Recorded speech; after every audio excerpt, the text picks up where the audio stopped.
साथ खड़े हों कि हम भी, भाई आपने दलितों का, पिछड़ों का, आदिवासियों का, सबका कल्याण कर दिया, तो कन्विक्शन के साथ आकर खड़े हो जाइए कि हम जातिगत जनगणना कराएंगे। नहीं गरिमा जी, आपने डेटा ही तो आएगा। गरिमा जी, आपने बड़ा ही सामूहिक आक्रमण हम पे करवाया है। पिछले आधे घंटे से बहुत सारे प्रश्न ऊपर आए हैं। लगता है मानवता के आधार पे थोड़ा समय की मैं आपसे अपेक्षा करता हूँ। मैं गुरु, अब कम से कम मुझे इसमें भी समय आप तो ना करें। नहीं देखिए, मुझे आक्रमणकारी तो वो मैंने आपको साहित्यिक दृष्टि से कहा था, साहित्यिक दृष्टि से उसको लेने की आवश्यकता है। बिल्कुल, मैं आखिरी से शुरू करता हूं। कहा गया कि राहुल गांधी जी नरेंद्र मोदी जी के लोकप्रियता में आसपास आ रहे हैं। मुझे लगता है कि 150 सीटों का अंतर, 99 और 240 कहीं से भी आसपास नहीं है। दूसरा, कहा गया कि राष्ट्रपति का झुंझुना दिखाया गया है। राष्ट्रपति का झुंझुना दिखाया गया है। पहली बार parliamentary committee on home affairs में एक दलित समाज का व्यक्ति बृजलाल जी अध्यक्ष बनते हैं। ये झुंझुना नहीं है, ये सशक्तिकरण है। पहली बार राष्ट्रपति के पास गरिमा जी पावर है लोगों को राज्यसभा भेजने की।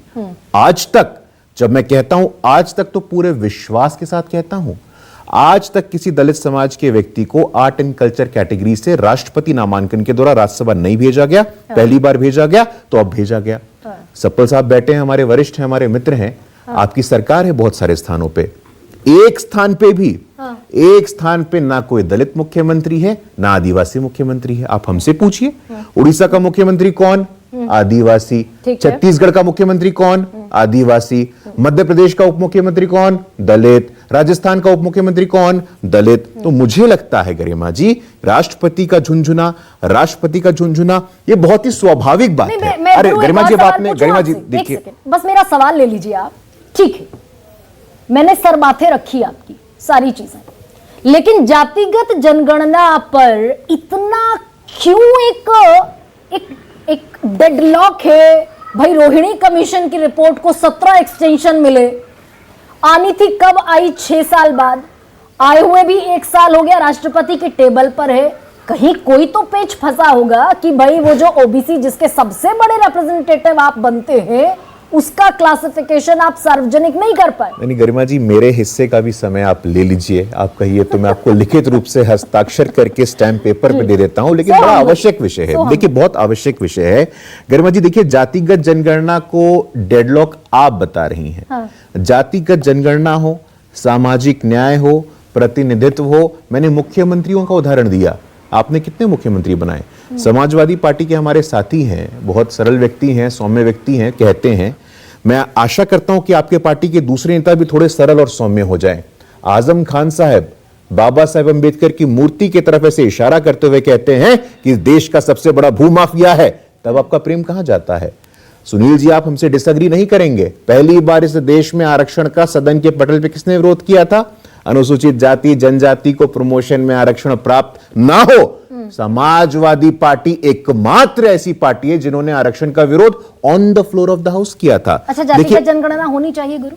देखिए, बिल्कुल गरिमा जी, इस देश का दलित, इस देश का पिछड़ा, इस देश का आदिवासी तय करेगा कि जातिगत जनगणना होनी चाहिए कि नहीं होनी चाहिए। नहीं, बिल्कुल सरकार तय करेगी। नहीं, देखिए, सरकार तय करेगी गरिमा जी।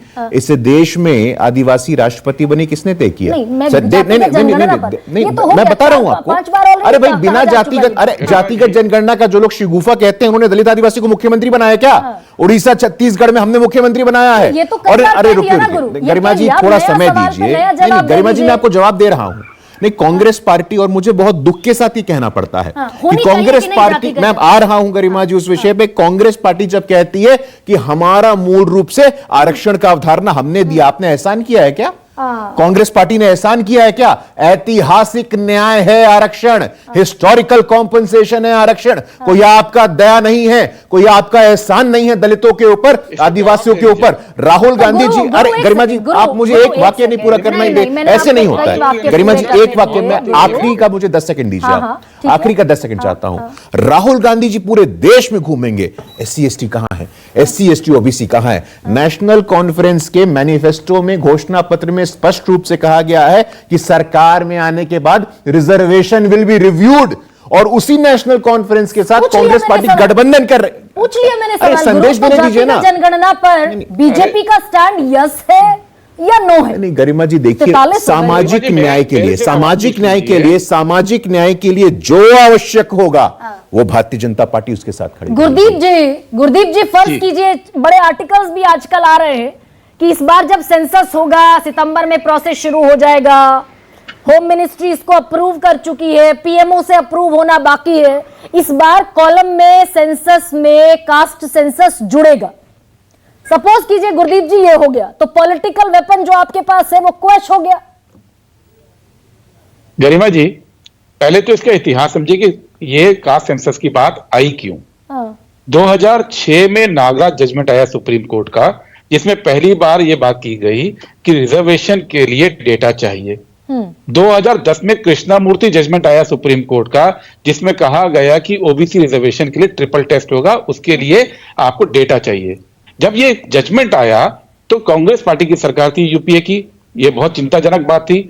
प्रणब मुखर्जी साहब ने सबको चिट्ठी लिखी, सुषमा स्वराज जी ने जवाब में लिखा बीजेपी की ओर से, वो नेता विपक्ष थी तब, कि आप जाति जनगणना करवाइए, नहीं तो रिजर्वेशन पे आंच आएगी, वो खत्म हो जाएगा आने वाले दिन में। फिर 2018 के अंदर सुप्रीम कोर्ट की कॉन्स्टिट्यूशनल बेंच ने दोबारा से ये कहा कि डेटा चाहिए रिप्रेजेंटेशन तय करने के लिए रिजर्वेशन के अंदर। अब तीन जजमेंट हैं।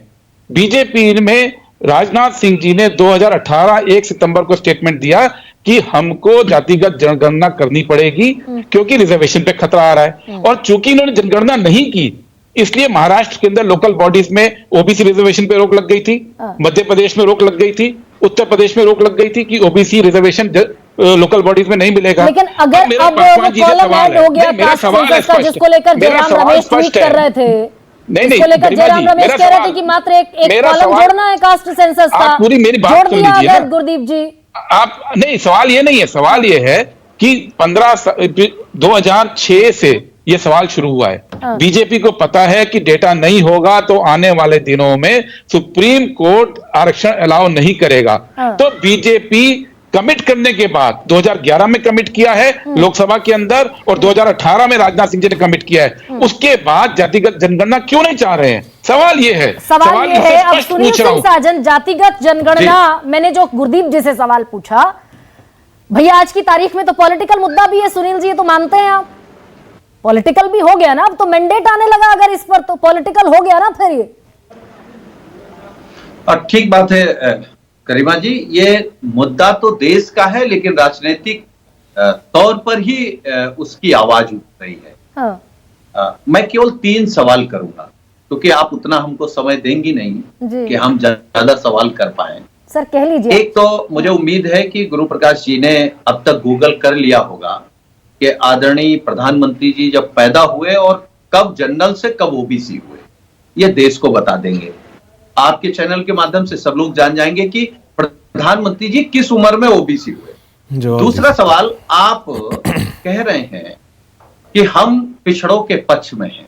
अगर आप पिछड़ों के पक्ष में हैं तो मध्य प्रदेश में आप कह रहे हैं हमने ओबीसी मुख्यमंत्री बना दिया, छत्तीसगढ़ में कह रहे हैं हमने आदिवासी मुख्यमंत्री बना दिया, और एक झारखंड आता है। ये 3 राज्य वो हैं जहां आज भी ओबीसी को 27% आरक्षण नहीं है, और सब लोगों ने प्रस्ताव भेज करके गवर्नर के पास पढ़ा है।